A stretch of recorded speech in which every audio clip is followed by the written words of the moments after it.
What's up? What's up? What's up, party people? It's your girl Dick. Um, I don't even know how to start today off. What's up, Tay? What's up, Trey? We got Tay and Trey again, y'all. See, y'all don't even understand. Okay, we can't be TNT, but I got Taylor and Trey. So Tay and Trey. What's up, y'all?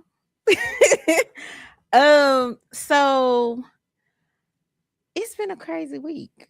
I don't know about y'all, but I feel like time is just going. But it's my birthday month, so I really don't care. Because now we to April and it's my month. And anybody who knows me knows that I love birthdays. So I would be the big 5-1. I know, right? Oh my God. I'll be the big 5-1 on the 16th. And I am accepting cash apps. I'm accepting dinner dates, lunch dates. Y'all want to take me shopping? Whatever. Call your girl. Hit your girl up. Because I didn't really get to do a whole bunch to celebrate 50. So for 51, I'm just go whatever I feel like doing, I'm gonna do. And I usually celebrate a whole month. And when I say that, people be like, "What?" I'll be like, "No, I do something." If it's like go to a park, go to the store, go window shop, go buy a little trinket here and there. I do something for myself all month. This is the one time that I set aside time for me and actually take care of me. Like I try to do self-care, but the month of April, I really am all about self-care because it's my birthday month. Now that we said all of that, because it's my birthday month. And yes, my birthstone is diamond, and I am a diamond girl. I love diamonds. So yeah. Okay. See, fun fact, fun trivia. Um, so we have been talking this year about just getting yourselves in order, making sure that you set your goals, making sure you prioritize yourself, making sure that you're doing the things that you need to do um, to ensure that you're good and that you can obtain and reach all the goals that you have set for yourself. So this month is no different. This month we are going to focus on financial health. And if you are paying attention to the news, if you're paying attention to the environment, if you're paying attention to everything that is going on around us, you will know why your financial health is so important right now. So that's what we're going to talk about this month. Today, we're just going to give you some tips and tools and talk about how you make sure and maintain and do a financial health checkup. So we're going to tell you those things that you need to be looking at as you assess where you are financially. So you know what, Tay? We're going to take a quick break because I feel a sneeze attack coming on. Let's just play one of the commercials. Um, so kick back, get your pen and paper. And when I come back, we're gonna delve into what your financial health checkup looks like. Two and two. Two and two. Don't do it. Don't do it. Don't do it. Are you looking to change your financial picture? Let us help you secure your financial house. Call us today for your appointment at 214-533-5307. That's 214-533-5307. Or email us at divinelegacyfinancial@gmail.com. We look forward to helping you reach your financial goals and secure financial homes one family at a time. Okay, and we're back. So, we are going to talk about your financial health checkup. The reason this is so important is because we are living in a time where everything is changing. And when I say everything, I mean everything. The, it's not as easy as people think to be out here just living and doing what we call this journey called life. We are all one circumstance or event or experience away from needing financial help or ending up in financial ruin. So it is very important for us to understand what's in our savings account, what's in our checking account. Are we investing? Do we have proper policies in place to protect ourselves, our loved ones, our property? What tools are we using to put those things in place? Do we understand?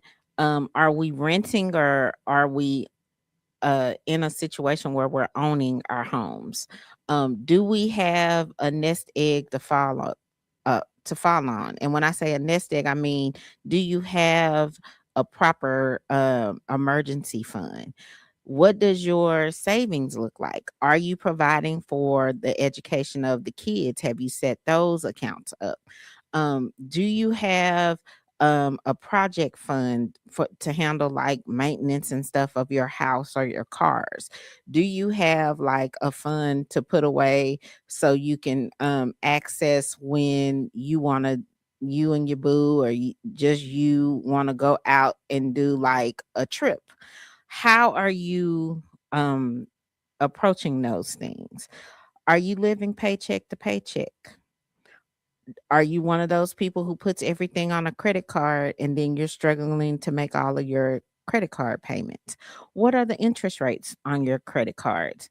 What are you doing to make sure and ensure that you're in a good financial place? So, number one thing I want you to start thinking about is, are you conducting a financial health checkup annually?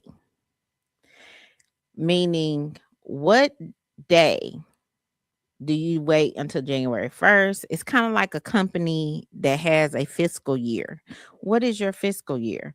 Are you January 1st to December 31st? Are you April 1st to March 31st? Are you July 1st to June 30th? Like, what is your fiscal year? Like, how do you measure your fiscal responsibility on a yearly basis? Um, I like to do January to December because it just makes it easier for me. I can put things in my calendar and I always know January 1st is the beginning of the year, December 31st is the end of the year. So the beginning of every year, I actually do a budget because things change. Things change month to month, but each year you have different goals, you have different responsibilities, you have different things that you're going to check up on. You're doing things different every year. So, why not document that? Remember that wonderful planner I told you guys about? Um they have a version that allows you to budget each month and then for the year. So, get in the habit of creating a budget at the beginning of your fiscal year. So again, I like to use January 1st. So January 1st, I sit down, I look at what my goals are personally, I look at what my goals are for my each of my businesses, and then I catalog what is it that I need to make those things run smoothly for the year. I also look at, do I want to do any enhancements to any of my businesses? Do I want to expand some things? What personal enhancements and expansions do I want to make? And then I put that into my budget. So I start the year off with a yearly budget and a goal in mind, so I know what I'm working toward for the year. Um, as you're conducting your annual financial health check, you want to look at your stability, and you're evaluating your net worth, your budget, your debt to income ratio, your savings rate. Um, and what all of that does is keeps you in line, so you understand what your financial picture really looks like. I'm still working on understanding and knowing what my net worth is. I ain't there yet. I couldn't tell you. But that is a key thing to look at when you're looking at your financial picture. So I can tell you what my monthly budget is. um, I can tell you what my monthly expenses are. I can tell you how much I bring in on a monthly basis. But I am learning how to effectively calculate my net worth. My debt to income ratio, I now understand what that is. So for those of you who get confused on that, that's really understanding, like when you go for a credit card and they tell you you don't make enough money to support all of the debt that you've incurred. That is your debt to income ratio. You don't want the debts to outweigh your income. So you got to understand how much you owe out here in these streets. You got to understand what are your monthly expenditures to make those debts go away. You got to understand all of that. And you have to understand that in relation to how much money you're bringing home. Um, that was really simple when I was in my 20s, because I really didn't have no debt back then other than school debt. Um, so it was really simple back then. But now it gets a little bit more complicated, because you got to think about your house payment, your car payment, your groceries, your credit card. Well, not your groceries, your house payment, your car payment, any liabilities like your credit cards, um, any personal loans you might have out. That all goes into the debt that goes against the income, so you could calculate your debt to income ratio. Um, when you think about savings, at what rate are you saving? Do you just have your money in a regular bank account? Regular bank accounts that are savings accounts don't earn you a whole lot of money annually. So, do you have your money, and are you saving your money at a rate that it's going to compound and grow um rapidly? And when I say rapidly, I mean like on a consistent basis. I don't mean like overnight. I mean consistently growing. So having your money just sitting in your savings account, you're only probably going to earn about 1 to 2% annually. But if you put money into a Roth, what did I do?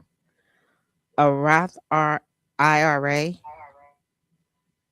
Hold on. Why am I getting feedback? That's weird. Is it gone now? Okay. I don't know how that happened because I didn't touch nothing. Um, gotta love my laptop. My laptop does wonderful, weird things, y'all. It really does. Every week we experience something new. Um, Where was I? Savings. Um, g- Sitting your money in just the bank is going to go slower than sitting your money in an investment tool like a Roth IRA, an IRA, stocks, mutual funds. Um, there are different investment tools that you can use to grow your money, CDs. So you want to start thinking about that kind of thing. Um, your emergency fund. So you should have in your emergency fund 3 to 6 months worth of income. So if you running around here thinking you great because you got 1 month in, in your emergency fund, like I stated at the onset of this podcast tonight, we are all one issue away or one step away of maybe having a financial hardship or financial ruin situation. So you want to do your best to establish 3 to 6 months of your income in your emergency fund. Once you do that, then you can start saving and all of that. Hey, Coley. Yeah, me too, girl. I'm a broke person that has all their bills paid. um, because again, things happen. And it's not too late to get back on track. I'll just put that out there. It's not too late. So, 3 to 6 months of income in your emergency fund, and you want to establish that first, and then you start tackling other things. So, here's the other thing: know what's on your credit report.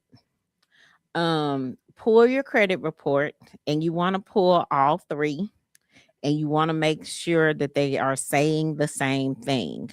So, um, we will upload some tools, but freecreditreport.com, you can get all three. And no, they're not sponsoring me, but that's just one that I use. Freecreditreport.com. You can get all three reports in the same report so you can ensure that everything is the same across the board. And when you find discrepancies, you want to reach out to those agencies, um, so you can get those things taken care of, because you want everything correct on your report. You don't want stuff on your report that's inaccurate, because that causes issues in your credit rating. Um, what else can I tell you? And then set spending limits and goals for yourself. Um, don't always just spend just because you have money. Be strategic in your spending. If you know you don't need that new dress, don't go buy the new dress. And you know that you're trying to save for a house. Sometimes you have to be strategic in your spending and your saving. So start thinking about the financial goals that you have set for yourself, and then start aligning your practices so you can reach those goals. Um, and be consistent. Be consistent in monitoring everything that you're doing. So, right off the bat, what we have talked about is understanding your net worth, um, learning your debt to income ratio, establishing and knowing what your savings rate is, making sure you have 3 to 6 months of income in your emergency fund, review your retirement, know your retirement tools, know what you're investing in, know how to grow your retirement. Know, oh, we didn't talk about that. I'm sorry. I skipped that and talked about your credit reports. Um, your credit report, check your credit report, and align your spending goals with what your overall overarching saving goals are. Now, going back to reviewing your retirement is important because Social Security is not may not be around for everybody. So it's good to have your work retirement account, but I would suggest that you have a separate account from your work account. So have an investment account that is not tied to your work account.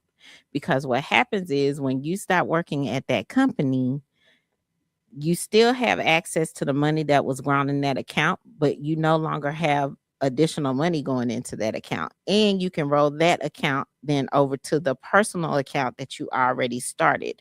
So have your work account because you don't want to miss out on the dollars that people give you, quote unquote, for free. um, but you also want to establish a separate investment account on your own. That way, you're making your dollars work for you on all levels.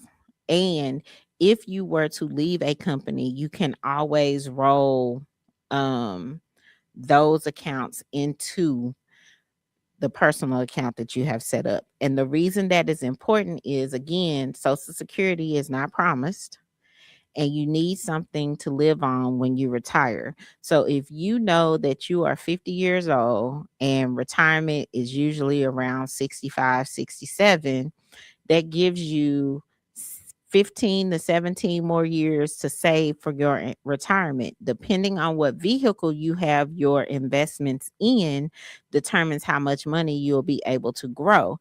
You want to put your money in vehicles that are consistently growing. Yes, there are always going to be some up and down in the markets, no matter what vehicle you choose, but you also need to understand what your investment tolerance is. Are you somebody who can stand to take some risk? Are you risk averse? Or are you somebody who likes to be kind of steady, like like just even flow steady?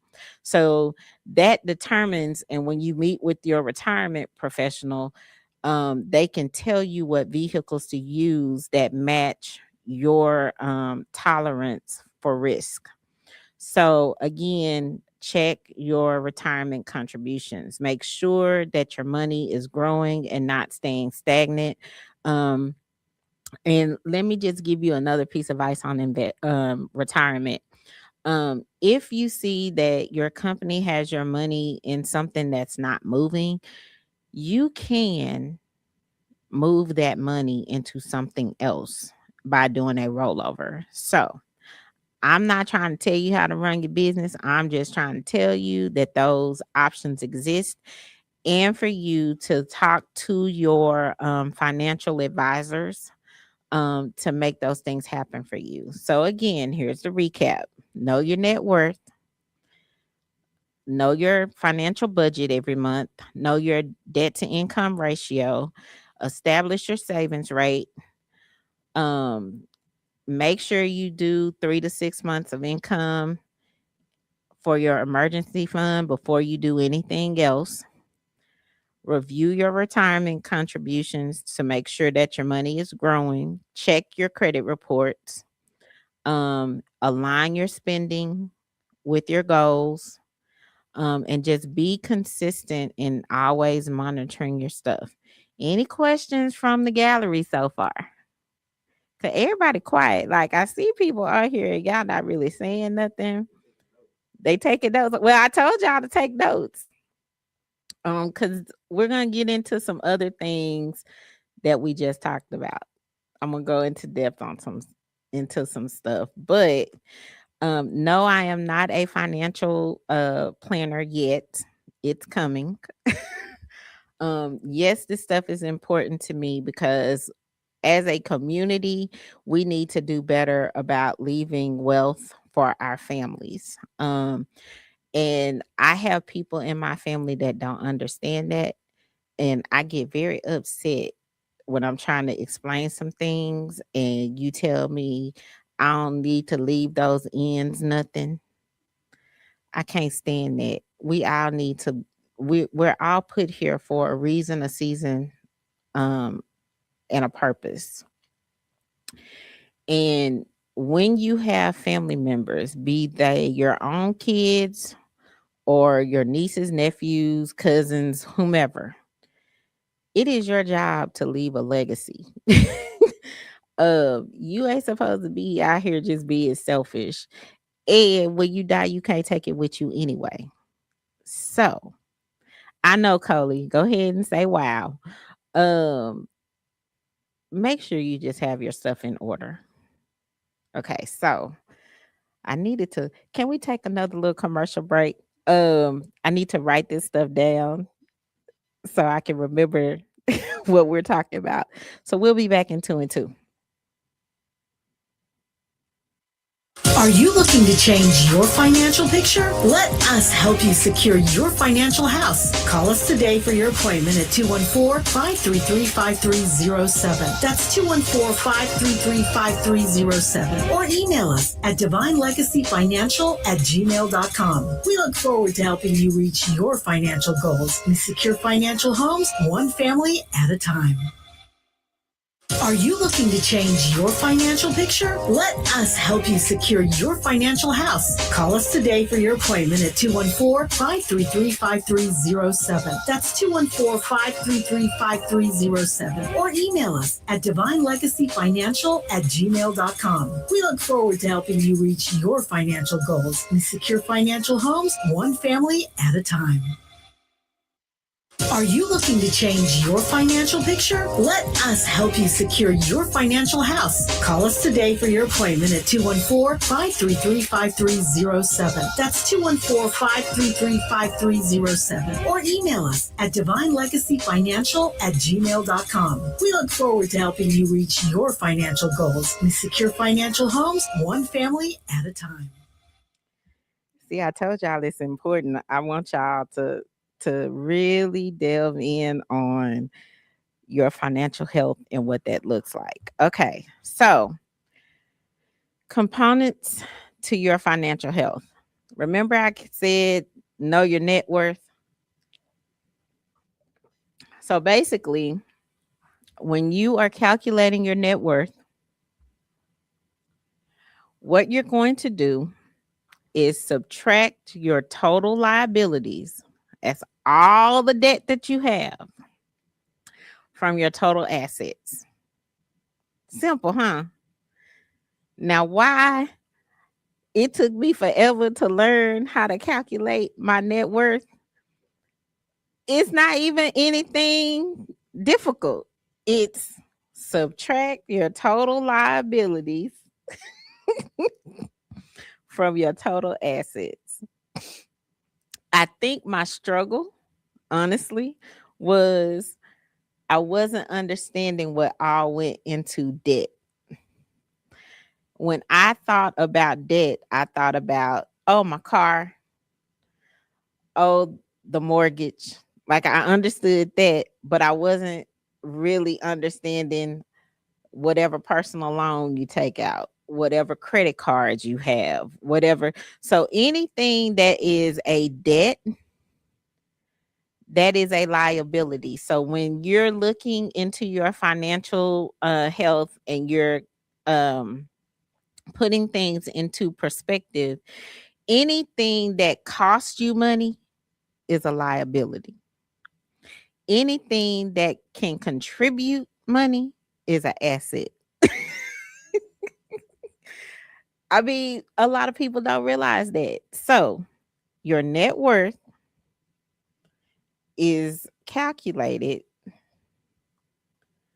by subtracting your total assets, your total liabilities from your total assets. So, assets minus liabilities equal your net worth. Here's the other reason that is important. Say you need to understand if you can be liquid or not. If your debts, if your debts are way more than your assets, there is no way you're going to be liquid. No way. You will not be liquid. So again, your net worth is your total assets minus your total liabilities. So the other way to put that,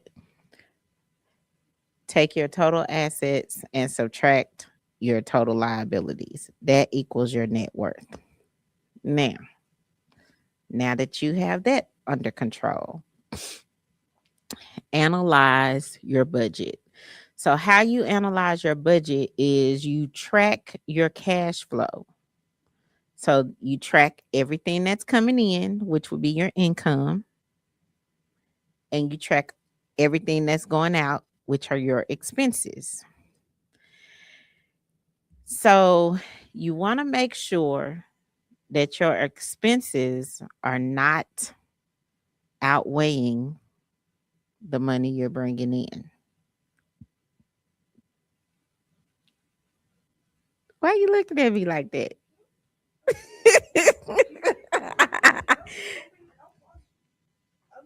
Cause it's kind of interesting, isn't it?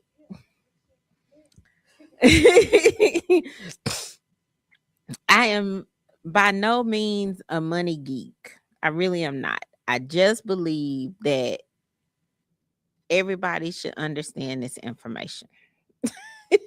um, Especially now that we're living in a time where everything is the prices of everything is going up, up, up, up, up, up, up, up, up, up, up, up. Like I had a friend who had a revelation a couple of days ago, and she said, I don't know that I can keep affording to put gas in the car. And then I had that epiphany myself because my gas bill has gone up about $25. Um, and when you're filling up 2 to 3 times a month, that's an extra $75 that I did not account for. Um, because I've been used to filling up my car for about 45, $50. And now it is costing me 55 to $65 to fill up my car. Um, so I'm having to reevaluate some things too. But again, if I weren't tracking my budget, I wouldn't be aware of that can possibly be a pain point. So again, analyze and track your budget. So understand, um if you guys are listening on Instagram, I'm so sorry. Y'all might want to go to YouTube and Facebook because I'm I'm flying solo tonight. So I can't really navigate between both screens tonight very well. All the notes will be on Facebook and YouTube. Um so again, track your budget. And what that means is just understand everything that is coming in, so your income versus everything you're expending, um which is your expenses. So track your budget. The other thing that does is help you understand if there's additional money you can be saving. So as you're tracking your budget, that allows you to allocate money to savings. Um, Evaluate your debt to income ratio. So what that means is you want to keep your debt payments below 36% of your gross monthly income. See, I never realized that there was a percentage. um and so that's why I used to struggle with understanding what my debt to income ratio is. Um so again, when you're evaluating your debt to income ratio, you want to make sure that you are keeping your debt payments below 36% of your gross income. So if we don't just keep simple math. Um, you make $100, you want all your debt to be less than $36. That's as simple as I can make that for you. Um, keep your debt payments below 36%. What did I do? Oh, keep your debt payments, not your day payments. Really, Adrian?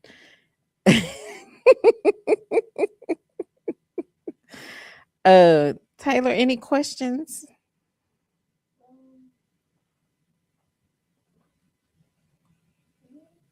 Okay.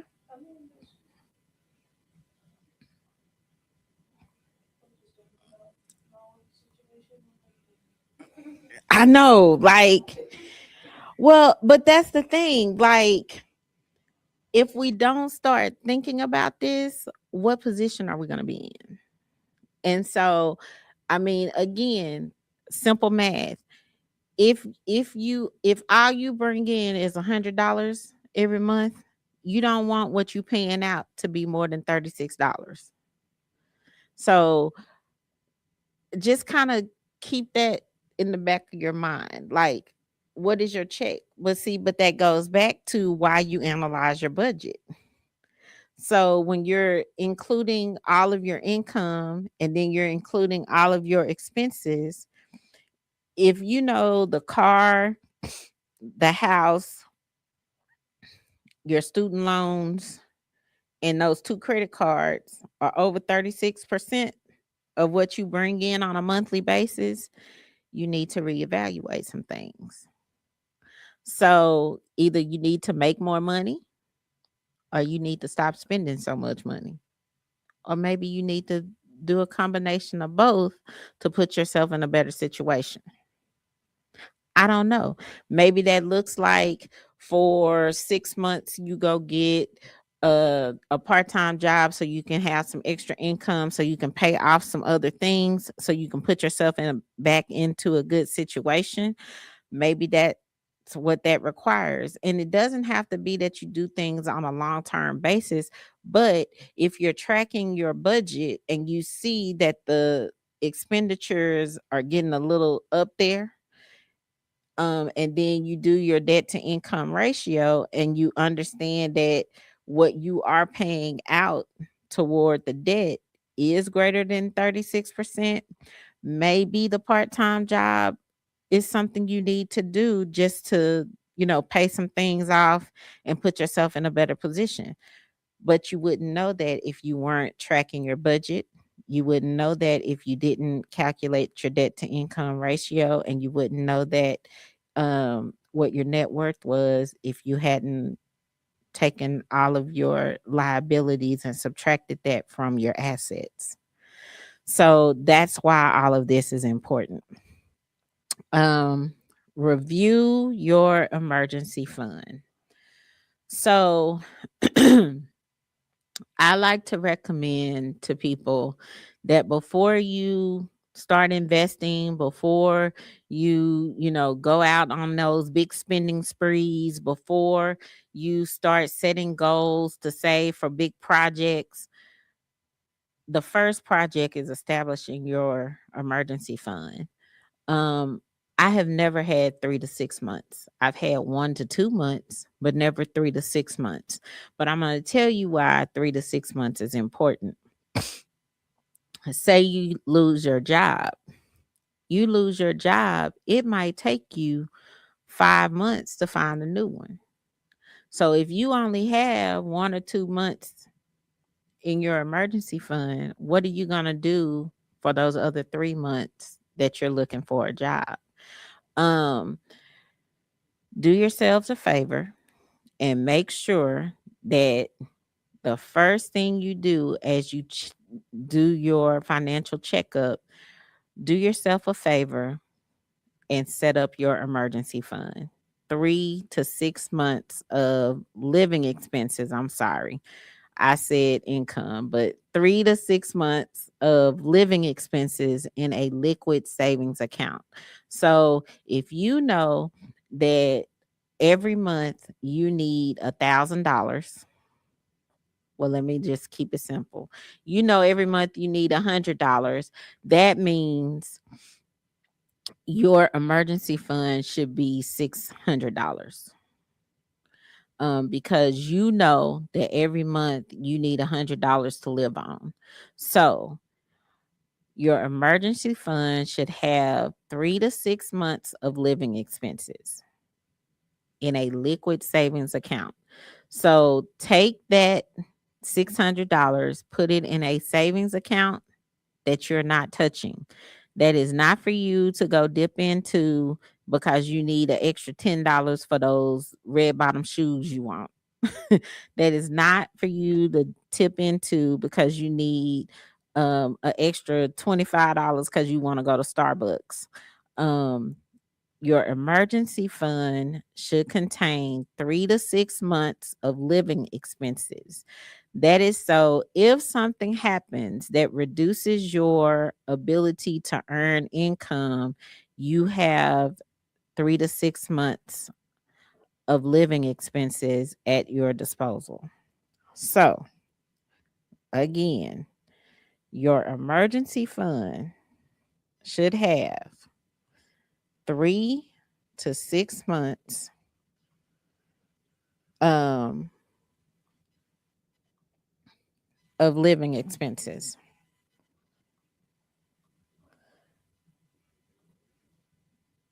in a liquid savings account.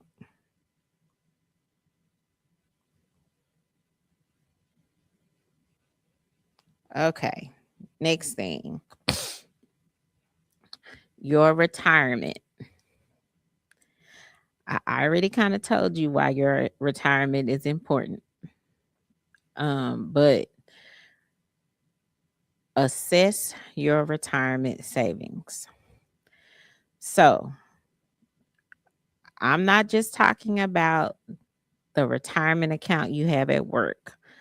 I am also a fan of establishing a separate account outside of your work account.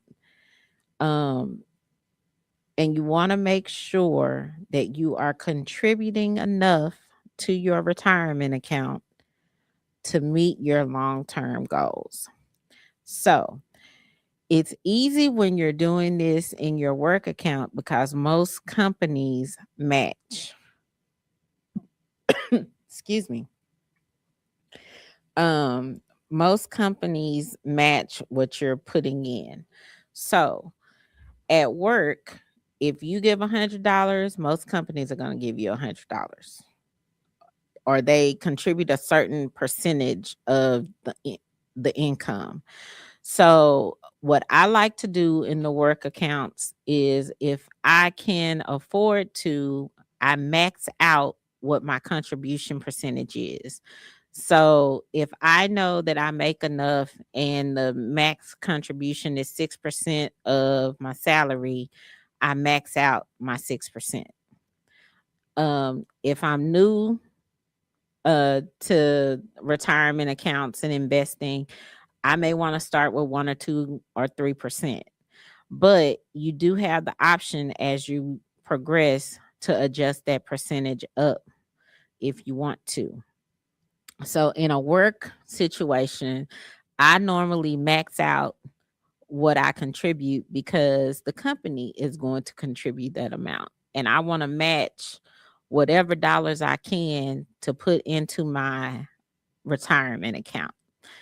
On the personal side, I look at what my budget is and I pick an amount that I know that I can afford to put into that personal account on a consistent basis.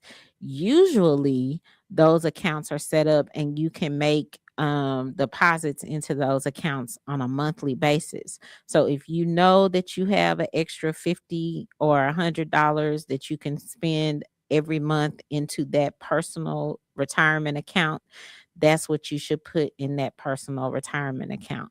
You can start a retirement account for as little as $25.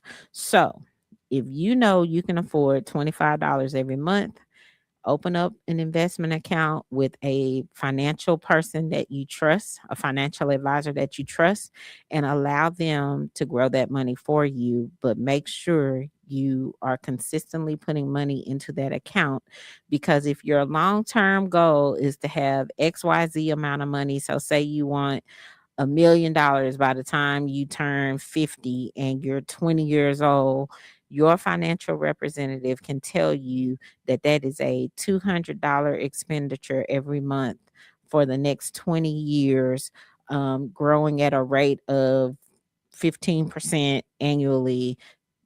That's going to make you reach that goal. And I'm just pulling those numbers up. I don't know. I'm just telling you that's how it works.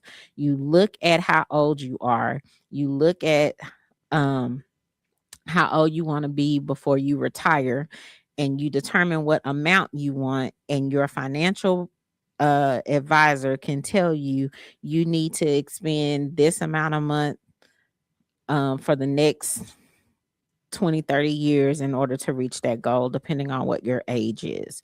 So, and you want to make sure that your money is in something that is growing, not staying stagnant.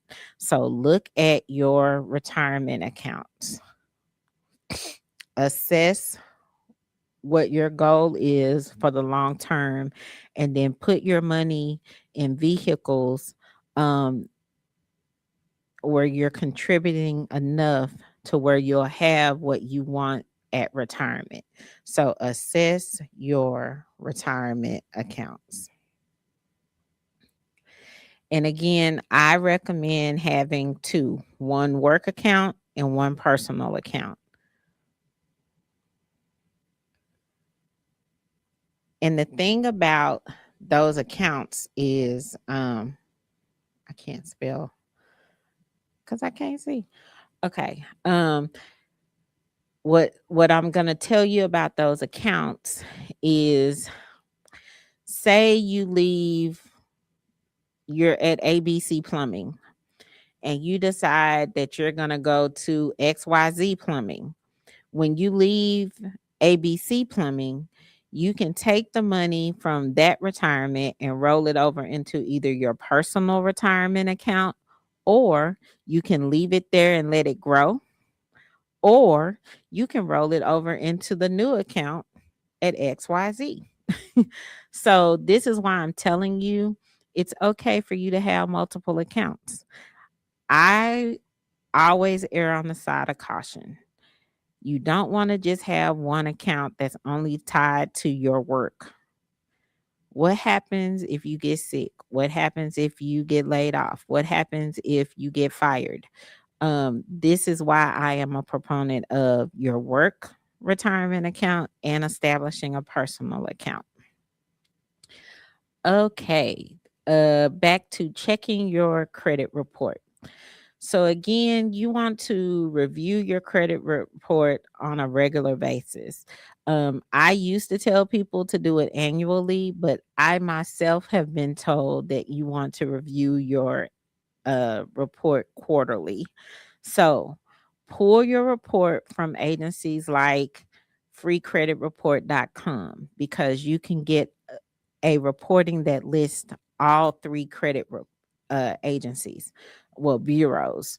Um, when you are reviewing that report, you want to make sure that it is accurate. If there is any information on any report from any bureau, you want to get that taken care of. Um, your credit report establishes how lenders look at you. So if there are inaccurate items on your report, that can have a negative impact on you securing funding for repairs to your home, purchasing a home, purchasing a car, establishing store credit. You want to look at your credit report on a regular basis. Any other questions before I move on and we close out? Um, so I'm typing. I'm sorry for the delay. Okay, so here's your actionable checklist. Organize your documents. Gather all your bank statements, all your pay stubs, all your tax forms. Review your insurance. Ensure you have adequate health insurance, life insurance, auto insurance, home and renters insurance. Update your goals. Define any specific measurable financial goals that you have, like saving for a house, paying off debt. You want to plan for that as you're looking at your budgets. Automate your savings. Set up automatic transfers into your saving accounts or your investment accounts. And again, you want to do that consistently. And when you're using your investment accounts, you want to make sure that your investment accounts are growing your money and that your money is not just sitting there, just stagnant. Review any subscriptions that you have and cancel any unused subscriptions that will free up cash that you may need. So I know this was a lot tonight, but just setting the stage for what is to come, because guys, we need to get ourselves together and we need to make sure that financially we are good. So we'll see you guys next week, same time, same channel. Peace.